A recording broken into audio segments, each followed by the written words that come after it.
카이스트의 뇌과학자, 카이스트 교수신데요, 김대식 교수라는 분이 있습니다. 아주 유명한 분입니다. 그리고 이스라엘 과학부 과학관 다니엘 바이스라는 그런 유명한 학자가 있습니다. 이 두 사람이 대담을 하고 난 이후에 대담집을 한 권 내었습니다. 책을 한 권 내었죠. 그 책 이름은 창조력은 어떻게 인류를 구원하는가 하는 책입니다. 창조력은 인류를 어떻게 구원하는가. 이 책을 보면 2035년이 되면 우리가 하고 있는 일의 절반 이상을 인공지능 로봇들이 다 맡아서 하게 된다고 기록을 합니다. 그렇지 않아도 우리 젊은이들이, 우리 다음 세대들, 우리 아이들이 이제 지금 할 일이 없는데, 직장이 없어서 그렇게 애먹고 힘쓰고 있는데, 이 인공지능 로봇들이 이 모든 일들을 맡아버리면 우리 아이들을 어떻게 합니까? 다음 세대 아이들이 어떻게 살 수 있느냐 하는 것입니다. 그래서 이 책에서 대안을 제시합니다. 어떻게 하면 우리 다음 세대들이 이 인공지능 이 세대에 살 수 있을까? 4차 산업혁명 시대에 살 수 있을까? 그 대안을 창조력이라고 말합니다. 창조력. 인공지능이 아무리 발전하고 발달해도 인간의 창조력을 따라올 수 없다는 것입니다. 2035년 같으면 이제 20년도 채 남지 않았습니다. 이 얼마 남지 않은 미래에 우리 아이들, 다음 세대들에게 창조력을 길러줘야 하는데, 어떻게 창조력을 기를 수 있을까요? 어떻게 하면? 이 창조력은 갑자기 하늘에서 뚝 떨어지는 것이 아닙니다. 마치 꾸준히 운동을 해야 근육이 생기는 것처럼 꾸준히 준비하고 또 준비해야 하는 것입니다. 그 중에 한 가지가 무엇이냐 하면 질문하는 훈련을 해야 한다라고 이 책에서는 말하고 있습니다. 질문을 하고 또 그 해답을 찾고 또 해결하기 위해서 노력하는 이런 일련의 과정들 속에 우리에게 창조력이라는 것이 생겨난다라고 이야기를 합니다. 그러기 위해서 이 책에서 무엇을 얘기하냐면, 이런 창조력을 만들어내고 질문을 하고 해답을 찾고 이런 모든 일련의 과정은 풍족한 상태에서보다 모자라는 상태가 창조력을 키우는데 훨씬 도움이 되는 환경이다라고 말합니다. 쉽게 말하면 어려움이죠. 고난, 역경, 힘든 상황, 우리에게 찾아왔던 이 환난, 이런 우리 인생에 손해가 되지 않는다는 뜻입니다. 특별히 하나님께서 주시는 어려움, 하나님께서 주시는 환난, 고난이라면 이것은 나쁜 것이 아니라 도리어 유익하고 우리 인생에 크나큰 도움이 된다라는 것이지요. 우리는 오늘 고린도 후서를 함께 펼쳐놓았습니다. 사도 바울의 편지지요. 하나님의 성령의 감동으로 쓴 바울의 편지입니다. 저와 여러분이 잘 아시다시피 사도 바울은 참으로 험난한 인생을 살았습니다. 어려운 인생을 살았습니다. 여러 가지 고난과 역경을 만났던 사람입니다. 그런 와중에 하나님의 큰 은혜를 입고 복음 사역자로서의 사역을 감당하는데 2차 전도 여행을 떠납니다. 바울은 원래 자기 생각으로 2차 전도 여행을 꼭 가고 싶었던 장소가 있었습니다. 왜냐하면 그때 당시 세계 복음화를 위해서는 꼭 필요한 곳이라고 바울은 판단하고 생각했습니다. 그 장소가 어디냐 하니까 지금 현재 터키 지역에 있는 에베소라는 곳입니다. 성경은 그것을 소아시아라고 소개를 합니다.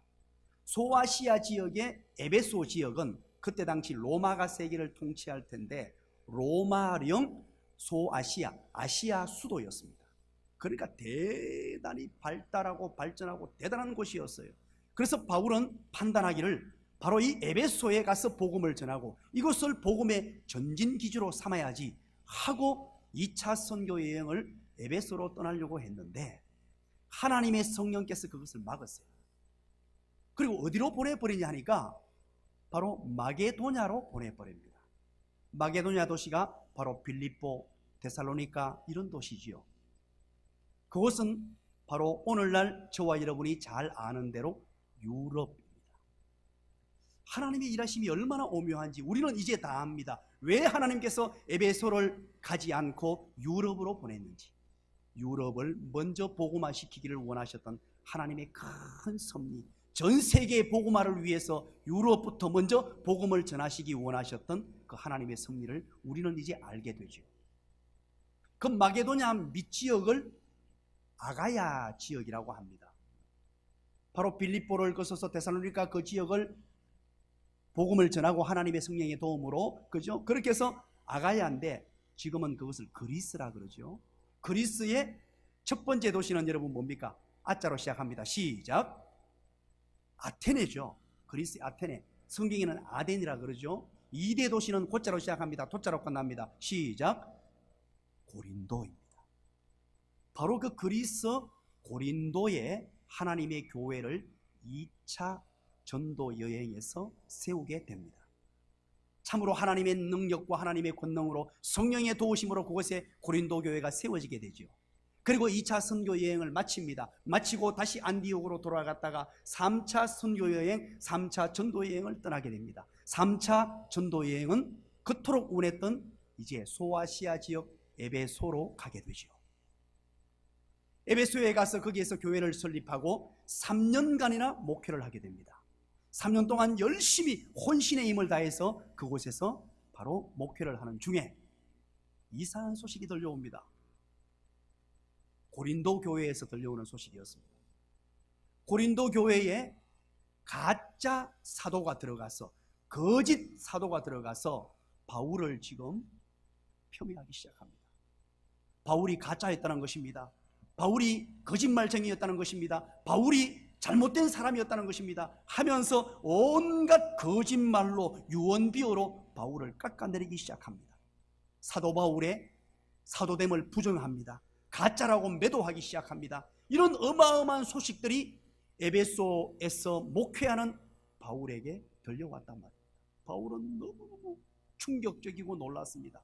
심각한 그런 고민에 빠졌습니다. 엄청난 어려움에 빠지기 시작했습니다. 그 소식이 들려오면서 얼마나 안타까웠는지 모릅니다. 그래서 눈물을 흘리면서 편지 한 통을 써내려갑니다. 고린도 교회를 향한 편지였습니다. 그것은 눈물로 쓴 편지라는 이름을 남기고 있죠. 그 편지는 지금 남아있지 않습니다. 고린도 교회 그 편지를 누구에게 보내냐? 디도라는 사람에게 보내요. 디도를 시켜가지고 그 편지를 보냅니다. 안타까운 마음으로 너희들 그러면 안 된다, 다시 회복하고 돌아오라라고 그런 간절한 마음을 가지고 편지를 썼습니다. 그리고 디도가 돌아오기만을 기다리고 있었는데 문제가 터져버립니다. 엎친 데 덮친 격이라고 에베소에 폭동이 일어나요. 폭동이 일어나서 그곳에 있을 수가 없었습니다. 그래서 이동하게 되죠. 어디로 가느냐? 마게도냐로 가게 됩니다. 마게도냐로 간 이유는 빌립보 성도들을 살피고 데살로니가 성도들을 살펴보기 위한 첫 번째 이유가 있습니다만, 그것보다 더 중요한 이유 두 번째가 있습니다. 바로 마게도냐로 가면 그 밑이 고린도니까, 아가야니까 고린도에서 어떤 소식이, 좋은 소식이 들려올 걸 기대함으로 고린도만을 생각하며 고린도 성도, 고린도 교회만을 생각하면서 마게도냐로 올라갑니다. 그리고 얼마 있지 않아서 드디어 디도가 고린도 교회에서 소식을 안고 달려왔습니다. 그 소식이 어떤 소식이냐? 바울이요, 바울이요, 이제 걱정하지 마십시오. 이 거짓 선지자, 거짓 사도, 가짜 사도를 쫓아내고 이제 교회가 안정되었습니다 하는 이 소식을 가지고 온 것입니다. 그때 그 소식을 듣고 바울은 너무너무 감격스러운 마음에, 너무너무 좋은 마음에, 성도가 어려움을 만날 때 고통 중에 이것을 어떻게 견뎌나가야 하느냐, 바울은 그 어려움을, 그 힘든 상황을 어떤 마음으로 견뎌내고 이겨내느냐 하는 편지 한 통을 써내려갑니다. 고린도 교회. 그것이 바로 고린도 후서 편지입니다. 그래서 이 고린도 후서는 바로 어려움을 당한 하나님의 백성들에게 던져주는 메시지입니다. 환난을 만나고 고통을 만났을 때 어떻게 이것을 극복하고 이겨낼 수 있는가 하는 것입니다. 그동안에 바울의 마음을 다 담았습니다. 힘든 여정, 고통의 순간, 심지어는요 이 가짜 사도가 와가지고 바울이 가짜라고 막 매도하고 거짓말하고 유언비어를 난무할 때 고린도 교회 성도들은 뭐 했는 줄 아십니까? 침묵하면서 동조했어요. 이것이 바울의 가슴을 다 찢어지게 만들었습니다. 그토록 사랑하면서 섬겼던 성도들이 단 한 사람도 바울의 어떤 편 들어주지 않고 모든 사람이 침묵하면서 그 가짜 사도에게 매도되어 가지고 분위기가 그렇게 흘러갔단 말입니다. 왜 이것이 심각하냐? 전했던 복음조차도 부정하게 되기 때문에 그래요. 바울 한 사람의 문제가 아니었습니다. 바울이 전했던 복음조차도 다 문제가 되고 부정하는 이런 사태가 나타나기 때문에 심각한 상황이었죠. 이런 문제거리들, 이런 모든 어려움, 절망, 답답했던 환경들을 가슴에 안고 이제 편지를 써내려갑니다. 내가 이 어려움을 어떻게 극복하고 이 환난의 순간에, 이 고통의 순간에 어떤 자세로 임했는 줄 아느냐 하면서 편지를 써내려갑니다. 오늘 사랑하는 여러분, 여러분들에게 어떤 어려움이 있습니까? 가정, 직장, 사업장, 인간관계, 신앙의 어려움, 여러 가지 문제가 있을 수 있습니다. 그렇다면 오늘 본문을 우리는 살펴야 합니다. 이 본문을 살피면서 어떻게 우리는 어려움을 극복해 나가야 하느냐, 어떤 자세를 가지고 하나님의 백성들이 살아야 하느냐 하는 것입니다. 어려운 일 당할 때 성도의 삶의 자세입니다. 첫 번째입니다. 여러분 따라서 합니다. 낙심하지 말아야 합니다. 낙심하지 말아야 합니다. 매우 중요한 삶의 원칙입니다. 어려움을 만날 때 성도들이 낙심하는 것, 이것 아니다는 것입니다. 오늘 본문 1절입니다. 우리 한번 읽어볼까요? 1절 읽지 않았기 때문에 다 같이 한번 읽어봅니다. 시작. 그러므로 우리가 이 직분을 받아 긍휼하심을 입은 대로 낙심하지 아니하고, 그럽니다. 낙심하지 말라 그러죠. 8절입니다. 우리 다 같이 한번 읽어볼까요? 시작. 우리가 사방으로 우겨 쌈을 당하여도 사이지 아니하며 답답한 일을 당하여도 낙심하지 아니하며, 낙심하지 아니한다 그러죠. 그리고 오늘 본문 시작하는 16절입니다. 오늘 본문 16절, 그러므로 라고 시작하죠. 우리 다 같이 한번 읽어봅니다. 시작. 그러므로 우리가 낙심하지 아니하노니 우리의 그 사람은 낡아지나 우리의 속 사람은 날로 새로워지는도다. 아멘. 낙심하지 아니한다 그러죠. 그러므로 우리가 낙심하지 않는다는 말입니다. 자, 여기에서 중요한 게 그러므로라는 단어입니다. 이 그러므로라는 접속사는 인과관계죠. 원인과 결과입니다. 그래서 그러므로라는 이 단어 앞에는 원인이죠. 원인이고, 그래서 이 원인이 결과물이 되어서 우리는 낙심하지 말아야 됩니다 하는 거죠. 그렇다면 낙심하지 말아야 될 이유가 바로 4장 1절부터 15절까지 내용이다라는 말이에요. 우리가 그리스도인 하나님의 택한 백성들은 낙심하지 말고 살아야 되는데 낙심하지 말아야 될 이유가 무엇이냐 하면서 4장 1절부터 15절까지가 기록되었단 말이에요. 특별히 우리 6절을 한번 보시죠. 한번 읽어볼까요? 6절 시작. 어두운데 빛이 빛이라 말씀하셨던 그 하나님께서 예수 그리스도의 얼굴에 있는 하나님의 영광을 아는 빛을 우리 마음에 비추셨느니라. 여러분, 어두운데 빛이 있으라 하신 하나님께서, 그 능력의 하나님, 천지만물을 창조하셨던 그 하나님께서 예수 그리스도의 얼굴에 있는 하나님의 영광을 아는 빛을 누구에게 비췄다고요? 우리 마음에 비춰줬다는 겁니다. 그러면서 7절 한번 보세요. 우리가 이 보배를, 이 보배가 누구십니까? 다 같이 시작. 옛자로 시작합니다. 시작. 그렇죠. 우리가 이 보배를, 예수 그리스도를 질그릇에 가졌다. 질그릇은 누구를 말합니까? 1번 나, 2번 나, 3번 니. 바로 질그릇. 연약하기 짝이 없고 부족하기 짝이 없고 끼어지기 쉬운 우리 연약한 인간에게 이 보배 예수 그리스도가 우리 마음에 오셨다는 말이에요. 기가 막힌 표현입니다. 그래서 이는 심히 큰 능력은 하나님께 있고 우리에게 있지 아니함을 알게 합니다. 하나님이 예수님을 보내주셔서 우리 마음에 보내신 것은 이제 큰 능력이 하나님께 있으므로 우리가 어떤 어려움 가운데서도 낙심하지 않고 살아가면 하나님이 도와주시고 하나님의 능력이, 하나님의 권능이, 하나님의 살아계심이 함께한다는 것을 믿으시기를 간절히 축원합니다. 바로 그 얘기를 하는 거예요. 이 보배를 질그릇에 나약하고 연약하고 깨어지기 쉬운 우리 힘으로는 낙심하고 낙담하고 쓰러지고 깨어질 수밖에 없지만, 그 깨어지기 잘하는 우리에게 예수 그리스도, 이 보배가 우리에게 오셨기 때문에 우리는 낙심하지 않아도 된다는 말이에요. 8절 한번 볼까요? 뭐라 그러는지. 우리가 사방으로 우겨삼을 당하여도, 역경과 고난 가운데 수많은 문제거리들 때문에 우리 문제가 우리 사방으로 우겨삼을 당하여도 우리는 사이지 아니할 것이고, 또 답답한 일을 당해도 낙심하지 아니하며, 9절입니다. 뭐라 그럽니까? 박해를 받아도 버림받지 않겠고 거꾸로 때림을 당하여도 망하지 않겠다. 누구 때문에? 예수님 때문에 그런 줄 믿으시기를 간절히 축원합니다. 이런 놀라운 얘기를 하면서 그리스도인의 삶의 정체성을 얘기합니다. 그게 뭐냐? 낙심하지 않는 것이에요. 우리는 어려움을 만납니다. 큰 문제를 만나고 때로는 실패를 경험할 때 나도 모르게 낙심하게 되잖아요. 힘이 빠져버립니다. 일어날 힘조차 없어지는 그런 상황에 빠지게 되는데, 우리 하나님의 성령께서 사도 바울을 통하여 어렵고 힘든 경우에 어떻게 이것을 극복하고 어떤 마음으로 살았다는 것을 우리에게 보여주면서, 오늘날 성도들이 살아가야 될 삶의 방식이 뭐냐? 어떤 큰 문제거리가 찾아오고 어떤 낭만이 찾아오고, 때로는 내 삶의 터전이 무너지고 사업체가 무너지고 건강이 무너지는 이런 상황이 올지라도 낙심하지 않는 자가 하나님의 백성인 줄 믿으시기를 간절히 축원합니다. 낙심하지 않는 자가 바로 성도라는 말입니다. 여러분 따라서 합니다. 우리는 낙심하지 않는 사람입니다. 하나님의 백성은 낙심하지 않는 사람입니다. 왜냐하면 하나님의 능력을 믿는 사람이기 때문에 그렇습니다. 하나님의 권능을 믿는 사람이기 때문에 그렇습니다. 하나님의 살아계심을 믿는 사람이기 때문에. 그래서 오늘 고린도후서 4장에는요, 이 짧은 18구절 안에 낙심하지 말라는 말을 3번씩이나 3중 강조로 또 강조하고 또 강조하면서 성도의 살아가야 될 삶의 원칙, 낙심하지 마십시오. 낙심하면 안 됩니다. 낙심할 때 가장 좋아하는 것이 누구냐? 사탄 마귀예요.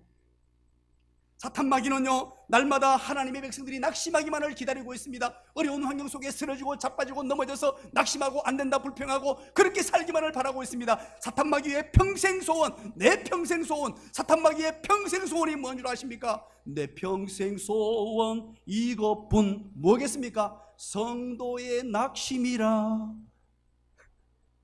편곡 잘했죠? 사탄 마귀는요, 성도 낙심하는 걸 제일 좋아해요. 성도가 자빠지고 쓰러지는 걸 제일 좋아해요. 여러분, 어떤 환경이든지 낙심하는 것처럼 어리석은 인생이 없어요.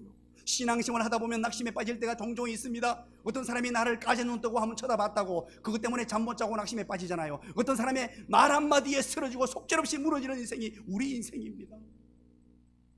그럴 때마다 여러분 기억하십시오. 성도는 낙심하지 않습니다. 때로는 큰 환난이 찾아옵니다. 어마어마한 무게에, 내 힘으로 견딜 수 없는 엄청난 무게의 환난이 찾아와요. 그럴 때 나도 모르게 힘이 빠지지 않습니까? 주눅 들고 낙심하게 되잖아요. 그럴 때마다 기억하십시오. 성도는 낙심하지 않는다. 나는 하나님의 백성이다. 이 질그릇과 같은 나에게 예수 그리스도가 계신다. 믿으시기를 간절히 축원합니다. 시편 42편 5절입니다. 내 영혼아 네가 어찌하여 낙심하며 어찌하여 내 속에서 불안해하는가? 너는 하나님께 소망을 두라. 그가 나타나 도우심으로 말미암아 내가 여전히 찬송하리로다. 할렐루야. 낙심하는 것이 아니라 낙심의 환경이 찾아올 때 하나님께 소망을 두시고 하나님을 바라보게 되시기를 간절히 축원합니다. 그리고 찬송 부를 수 있는 능력의 사람 되시기를 주님의 이름으로 간절히 축원드립니다. 이제 세간에 많은 사람들이 알게 된 이야기가 있습니다. 혹시 여러분 아이보리라고 들어보셨습니까? 아이보리. 아이유는 알겠는데 아이보리는 모르겠습니까? 아이보리 비누입니다. 이 아이보리 비누가 130여 년 전에 이 땅에 탄생이 되었어요. 그런데 이게 아직까지도 선풍적인 인기를 끌고 많은 사람들이 아이보리 비누를 찾잖아요. 왜 그런가 하니까 이 비누가 너무 가벼운 데다가 또 물에 떠요. 그래서 목욕탕에 던져놔도 물에 붕붕 뜨시니까 물에 뜨는 데다가 그런 데다가 세척력이 탁월해요. 제가 아이보리 비누에서 나오는 판촉 사원 아닙니다. 이게 어떻게 해서 탄생된 줄 여러분 아십니까? 실패해서 탄생한 거예요. 실패해서. 어떤 일이 있었냐면 미국 신시내티에 있는 프록트 앤 갬블 회사에서 한 직공이 비누를 제조하는데 직공이 실수를 합니다. 비누를 제조해서 시간을 딱 맞춰놓고 이제 제조 시간이 끝나고 나면 이제 점심 먹으러 갈 때는 기계를 끄고 점심 먹고 와야 돼요. 그런데 이 직원이 깜빡 잊어버리고 이 기계를 가동시킨 채로 점심 먹으러 가버렸어요. 갔다가 돌아오니까 이게 난리가 난 거예요. 이 기계가 과부하돼 가지고요, 막 이게 거품이 막 일고 막 전신 맛이 난리가 난 거예요. 해고될 위치에 있고 이게 엄청난 에러를 범한 거예요. 실수를 한 거예요. 그런데 그 사장님이 가만히 보더니만 꾸중하지 않고 이것을 잘 좀 정리하자 하는 과정에서 가만히 보니까 여기에서 만들어진 비누가 시간이 오바됐단 말이에요. 오바되면서 거품이 막 일면서 그 속에 공기가 주입된 거예요. 공기가 막 주입되면서 부풀러지다 보니까 물에 뜨는 거예요. 비누가. 다시 한번 얘기할까요? 물에 뜨는데 이거 한번 씻어보자 했더니만 세척력이 탁월한 거예요. 이야, 이거 굉장하네. 그래서 이거 목욕탕용으로 한번 출시를 해보자 하고 세상에 내어놓았는데 소위 말하는 대박이 난 거예요. 대박이 나버렸어요.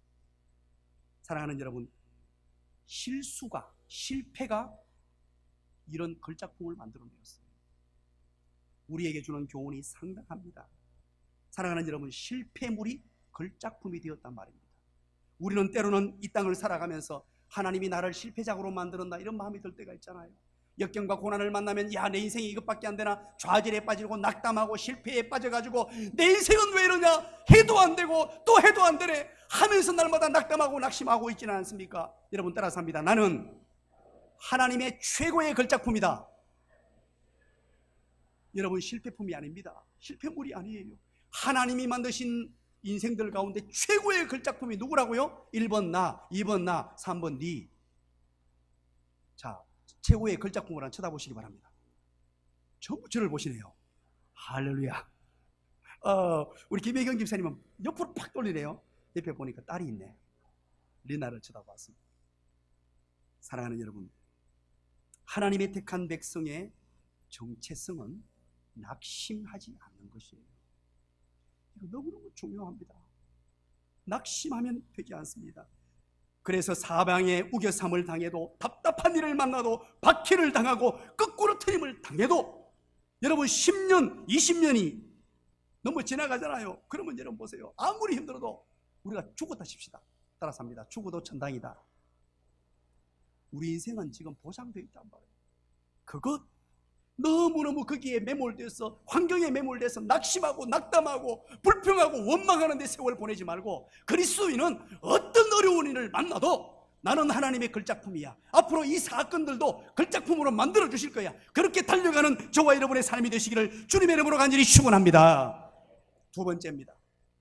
두 번째, 오늘 본문을 통해서 주시는 놀라운 교훈은 우리가 정말 삶의 현장에서 실제로 낙심하지 않는 사람이 되기 위해서는 어떻게 해야 되느냐?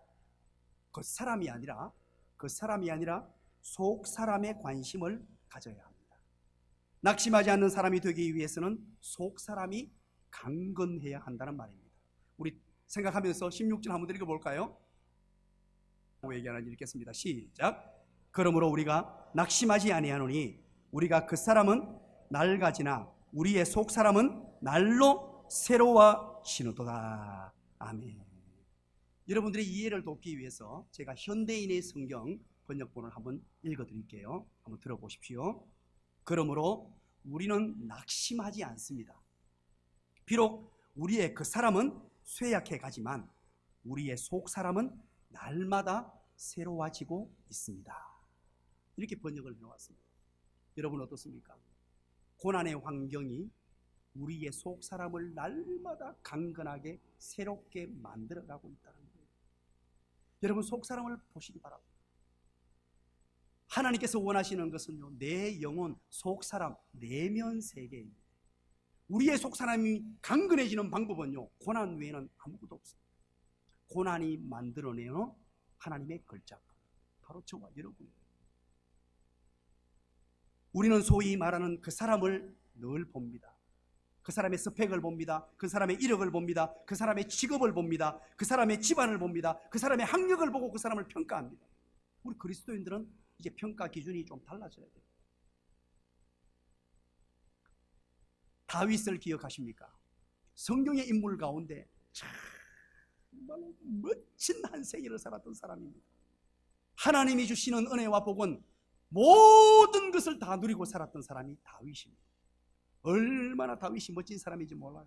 그래서 저는 다윗이 너무너무 좋습니다. 다윗 하면요, 제 머릿속에 생겨지는 이미지가 있어요. 그래서 입가에 늘 미소가 풍겨나고 늘 행복해지는 이름 다윗입니다. 그 대단했던 다윗, 여러분이 그토록 좋아했던 금, 골드,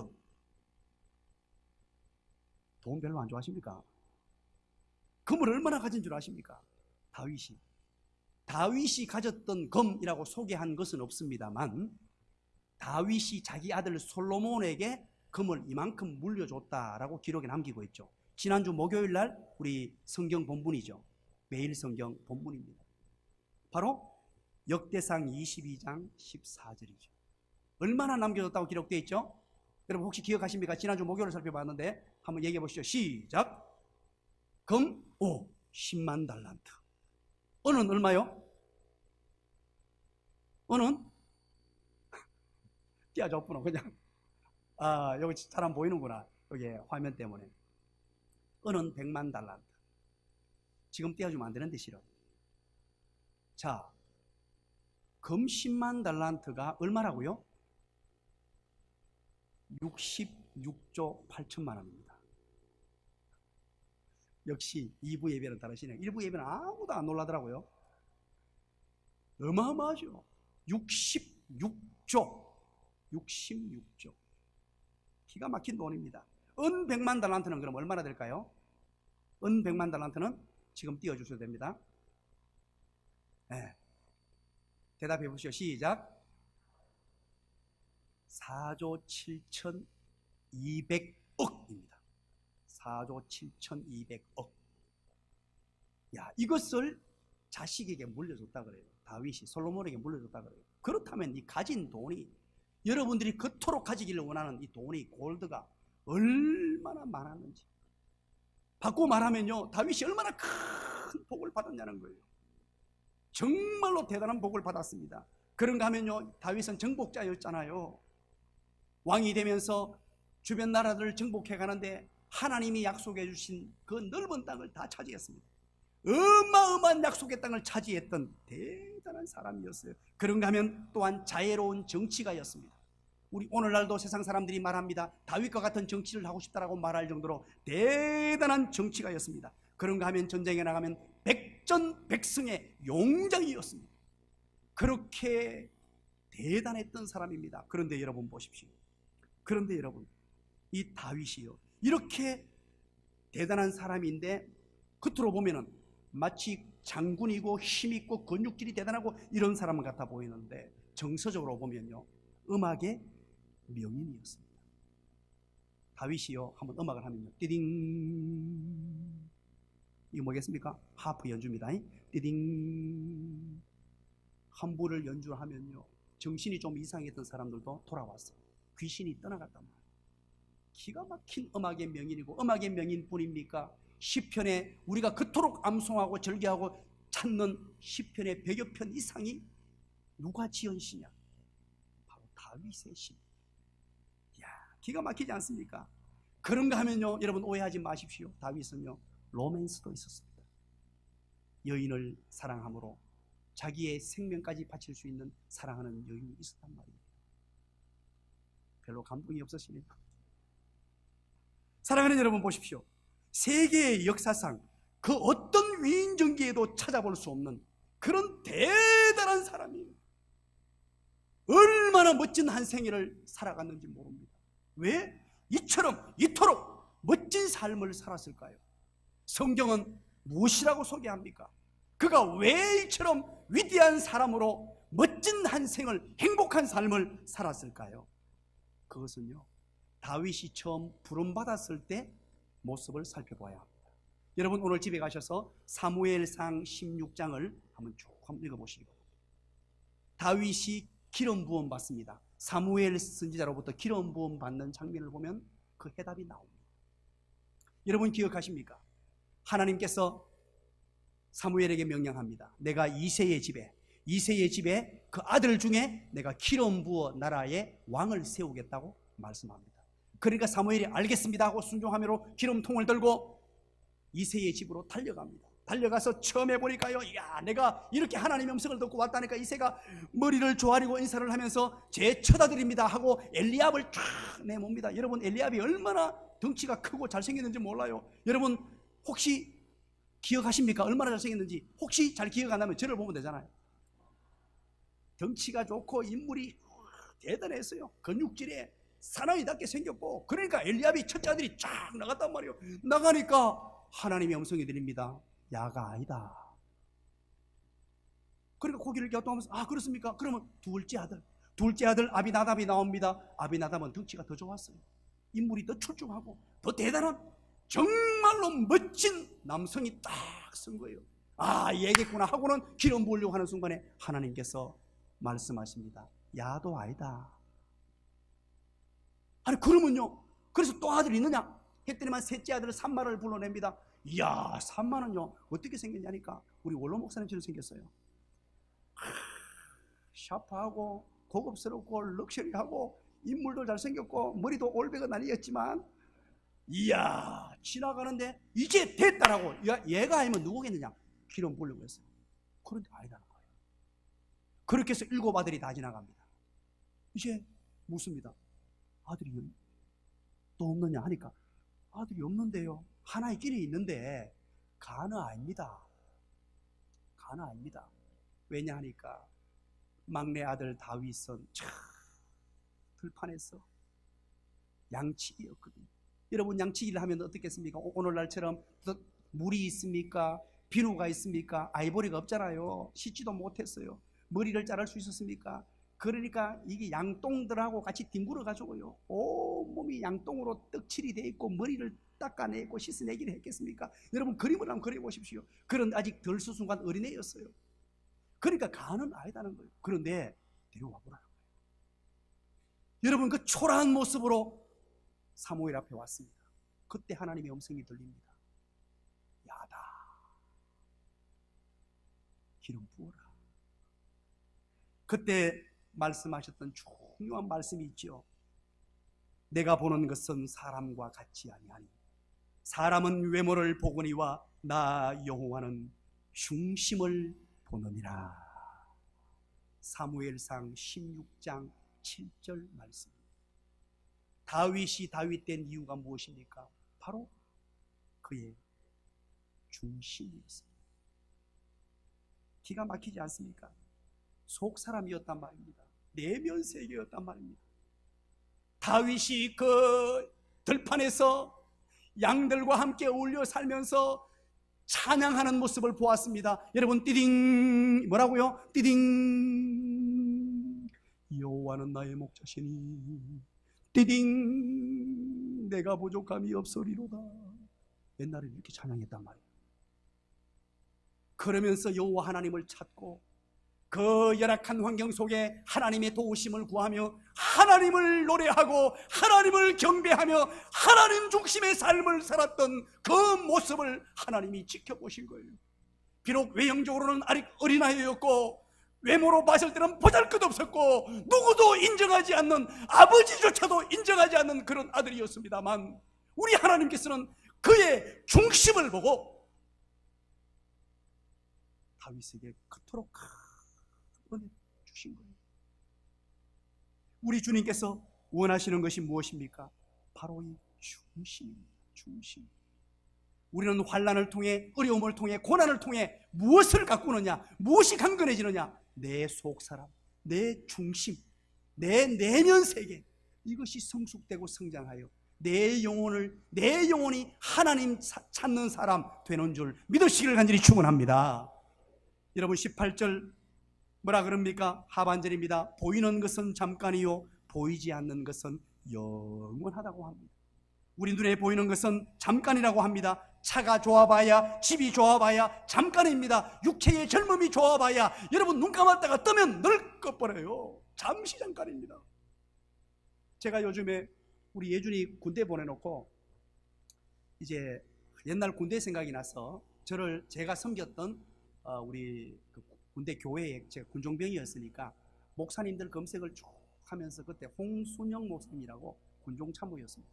그리고 박병주 목사님이라고 부목사님이 계셨고 강세왕 목사님이라고 부목사님, 세 분의 목사님이 계셨는데 막 생각이 나는 거예요. 그래서 이제 요즘에는 인터넷으로 검색을 하기 잘 돼 있잖아요. 검색을 해보니까 담임 목사님이셨던 홍순영 목사님은 원로 목사님이 되셨었는데 얼굴이 그 젊디 젊었던 분이요. 그렇게 호랑이 같았어요. 목소리도 굵직하게 느릿느릿한 분이었는데 인터넷에 가서 설교를 하시는 걸 보고 제가 깜짝 놀랐어요. 너무 늙었어요. 벌써 30년 전이니까. 야, 세월이 이렇게 가는구나. 그렇게 호랑이 같던 분이 세월이 이렇게 가는 거예요. 잠시 눈 떴다가 눈 감았다가 눈 뜨니까 흘러가더라고요. 우리 육체가 아무리 젊고 좋은들, 아무리 좋은 차를 몬들, 아무리 좋은 집을 산들, 이 외형은 잠깐이란 말입니다. 잠깐. 보이는 것은 잠깐이요 보이지 않는 것이 영원하다고 말합니다. 혹시 여러분 93세 몸짱 혹시 한번 보셨습니까? 요즘 인터넷 SNS에 난리가 났어요. 93세 몸짱. 이 할아버지가요 93세신데 얼마나 운동을 열심히 했는지 근육이요 이따 마는데 저하고 비슷해요. 와, 왜 웃습니까? 야, 대단하더라고요.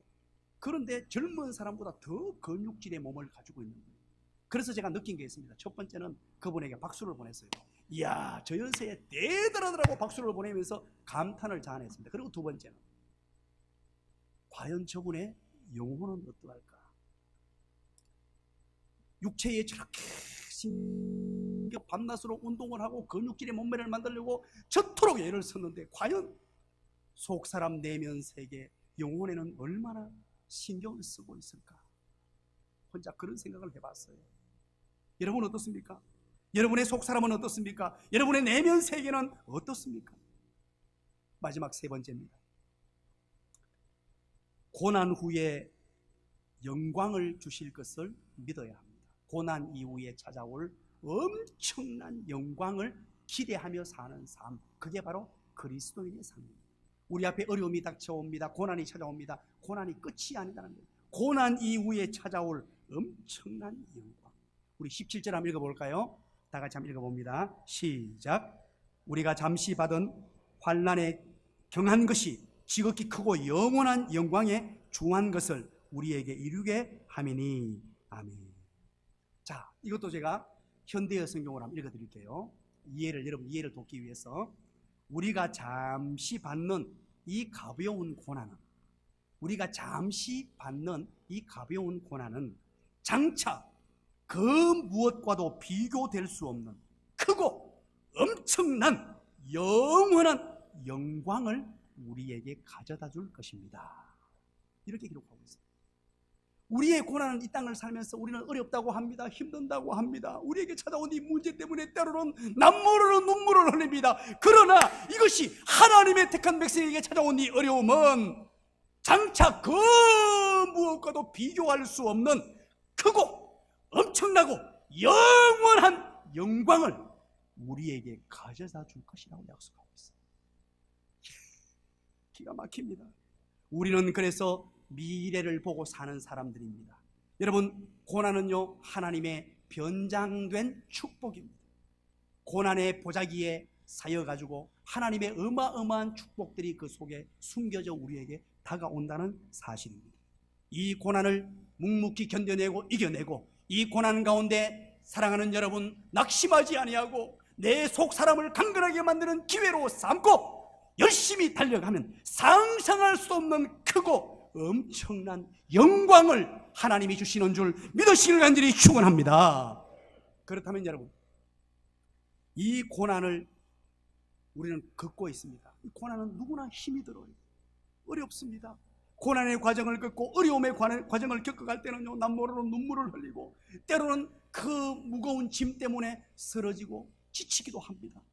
그래서 하나님은 이 고난의 여정, 궁극적으로는 영광에 이르게 하겠지만 고난의 여정에 두 가지로 늘 우리를 도우세요. 두 가지 도우심의 은혜가 늘 있습니다. 이걸 꼭 기억하십시오. 고난의 인생을 건너가는데 믿음의 여행을 우리는 걷습니다. 우리 영광의 나라에 이르기까지 이 어려움을 겪는데 두 가지로 반드시 하나님이 두 가지를 채워주시는데 그 첫 번째가 무엇이냐? 히브리서 4장 16절입니다. 히브리서 4장 16절 바로 따라서 합니다. 때를 따라 돕는 은혜를 주신다. 그렇습니다. 때를 따라 돕는 은혜를 주세요. 히브리서 4장 16절 그러므로 우리는 긍휼하심을 받고 때를 따라 돕는 은혜를 얻기 위하여 은혜의 보호주와 앞에 담대히 나아갈 것이니라. 아멘. 날마다 우리는 적절한 때에 적절한 환경 속에 꼭 필요한 은혜들을 하나님이 돕는 은혜로 주시겠다마 약속하셨어요. 사랑하는 여러분, 어려워 지치고 쓰러질 때 하나님께 간구하십시오. 하나님을 바라보십시오. 하나님 돕는 은혜를, 때를 따라 돕는 은혜를 허락하여 주시옵소서. 그리고 또 한 가지입니다. 로마서 8장 28절이에요. 따라서 합니다. 모든 것이 합력하여 선을 이루어 주신다. 그렇습니다. 모든 것이 합력하여 선을 이루어 줍니다. 로마서 8장 28절 우리가 알거니와 하나님을 사랑하는 자 곧 그 뜻대로 부르심을 입은 자들에게는 모든 것이 합력하여 선을 이루느니라 약속하고 있습니다. 모든 것이 합력하여. 이 말은 무슨 말일까요? 우리 인생에 찾아왔던 고난, 역경, 환난, 어려움, 이 모든 인생을 이 믹스기 속에 집어넣는단 말입니다. 믹스기 속에 탁 집어넣습니다. 우리에게는 때로는 눈물 나는 환경이에요. 고통의 환경인데 믹스기에 같이 넣어가지고 웽 갈아버려요. 갈아가지고 딱 끄집어냈는데 보니까 예술 작품이 나왔어요. 예술 작품, 글작품으로 탁 만들어낸다. 예술품. 그 말입니다. 모든 것이 합력하여 모든 것을 뒤섞여가지고 이것이 때로는 고난으로 눈물로 상처로 아픔으로 다가오는데 이 모든 것이 궁극적으로 하나님의 백성에게는 뒤섞여 놓았더니만 합력하여 봤더니만 뭐로 딱 나오느냐? 최고의 글작품으로. 누구를 봐서 합니까? 이것이 나의 간증이요 이것이 나의 찬송일세. 이것이 나의 간증이요 저의 간증이요 여러분의 간증입니다. 우리는 이 믿음을 가지고 살아야 합니다. 17절에 보면요 지극히 크고 영원한 영광에 중한 것을 우리에게 이루게 함이니 라고 말하죠. 저는 이 본문을 한 절 묵상하다가 제 가슴을 울리게 만들었던 단어가 바로 이루게 함이니 라는 단어예요.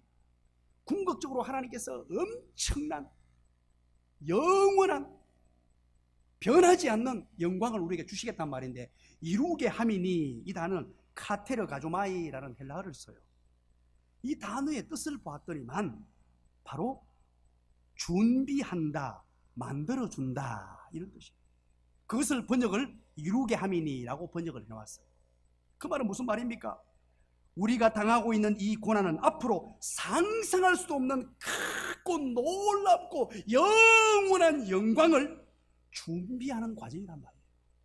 하나님이 우리를 영광스럽게 만들어가는 과정이란 말이에요. 기가 막히지 않습니까? 우리에게는 고난으로 다가오고 우리에게는 어려움으로 다가오는데 하나님께서는 나에게 주실 영광을 준비하는 시간입니다. 내게 주신 어마어마한 축복을 만들고 계시는 그 시간이 바로 고난의 시간이란 말이에요. 마치 동전의 양면과 같습니다. 나는 힘듭니다 하나님, 너무 아픕니다, 너무 고통스럽습니다. 그럴 수 있는데 우리 하나님께서는 야야 구야 우야 구가 경아 하며 부르시면서 염려하지 마라, 염려하지 마라. 내가 지금 너를 영광스럽게 세워주려고 준비하는 과정이란다.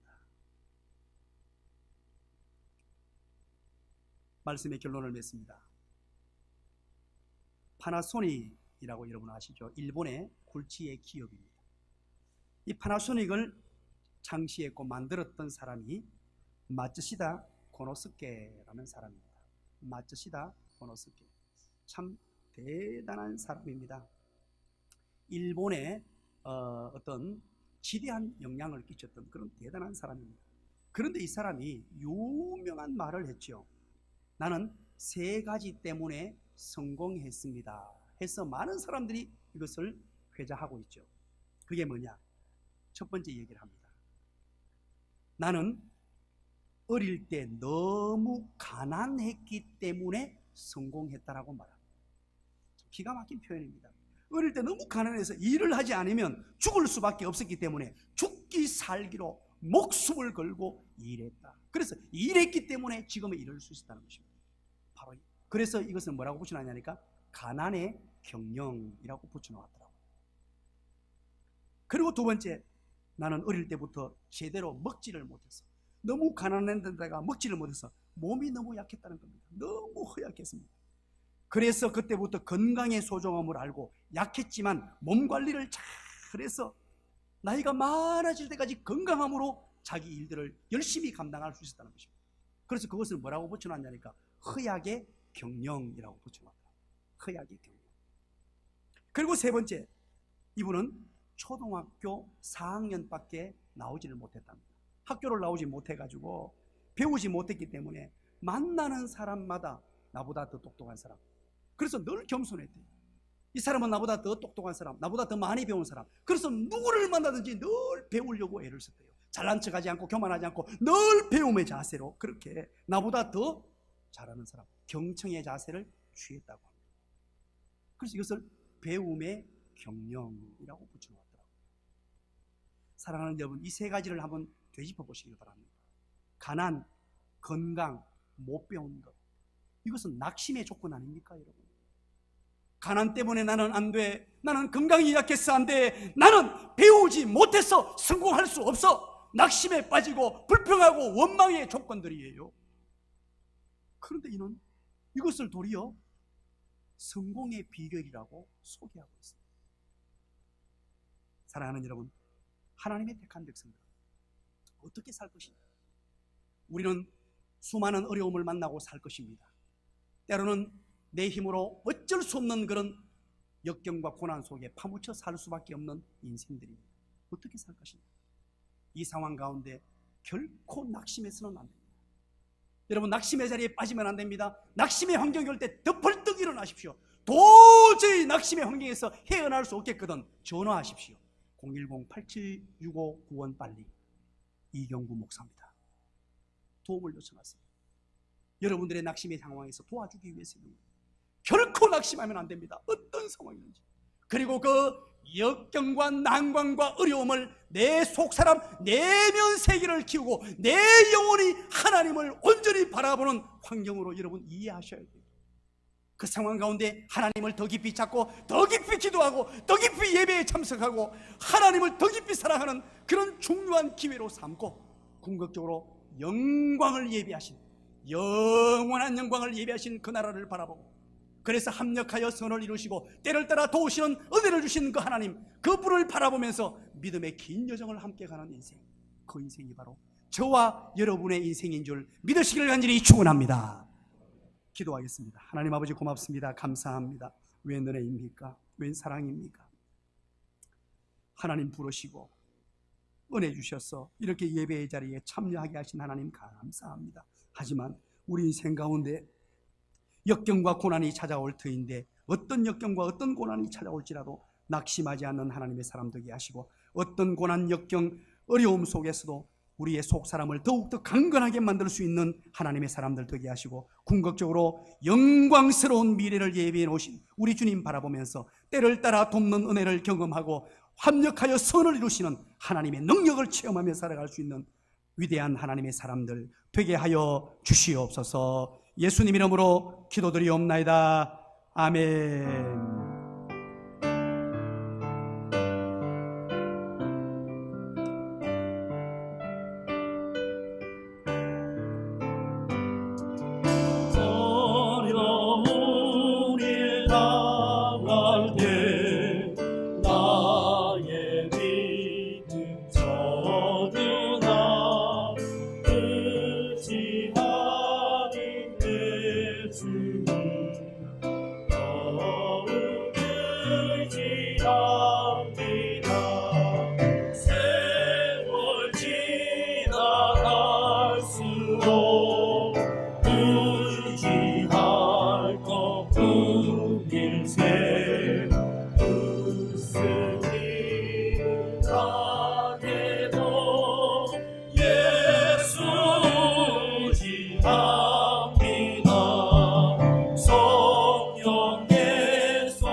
길이 저 주시니 인도하심 따라서 주가 되지 않리라. 세월 지나갈수록 의지할 것뿐 일세 무슨 일을 당해도 애쓰지 합니다. 넓은 해의 노래와 어두운 해의 기도로 위대할 때도 주님께 간구합니다. 세월 지나갈수록 의지할 것뿐 일세 무슨 일을 당해도 예수지 합니다. 생명이 있을 동안에 예수 의지합니다. 천국 올라가고 의지할 것뿐 일세 세월 지나갈수록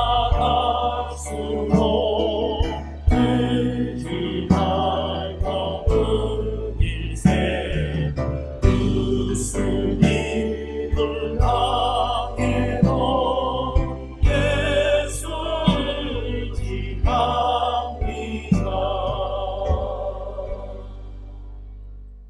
지금은 우리 주님 예수 그리스도의 은혜와 하나님 아버지의 크시고 놀라우신 사랑하심과 성령님의 위로교통 충만하심의 은혜가 어떤 어려움과 난관과 역경과 고난이 찾아올지라도 낙심하지 아니하고 대면세계 속사람 영혼을 강건하게 만드는 기회로 삼고 날마다 영광스러운 미래를 기억하며 때를 따라 돕는 은혜를 주시며 합력하여 선을 이루시는 하나님을 신뢰하고 승리하는 삶을 살기로 다짐하는 모든 하나님의 백성들 머리 위에 지금부터 영원토록 함께 있을지어다. 아멘.